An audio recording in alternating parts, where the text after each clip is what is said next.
Сүйүктүү теле көрүүчүлөр, бүгүнкү чыгарылышыбызда балага 7 айдан баштап 2 жашка чейин кантип туура тамак беребиз. Исқақова Диляра Табалдиевна 1 май бириккен үй бүлөлүк дарыгерлер борборунун директорунун орун басары.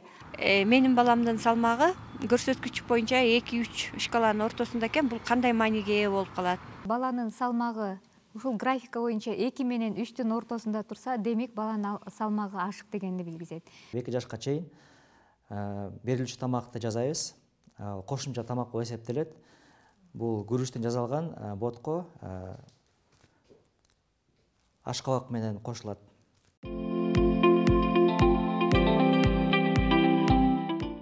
Сүйүктүү теле көрүүчүлөр, ал эми сиздин балаңыздын келечегин ойлогон болсоңуз, балаңыздын ден соолугун ойлоп жатсаңыз, анда азыртадан 6 айынан 7 айынан 2 жашка чейин туура тамактануусуна көңүл буруңуз. Сөзсүз түрдө көлөмүнө, өлчөмүнө жана түрлөрүнө маани бериңиз.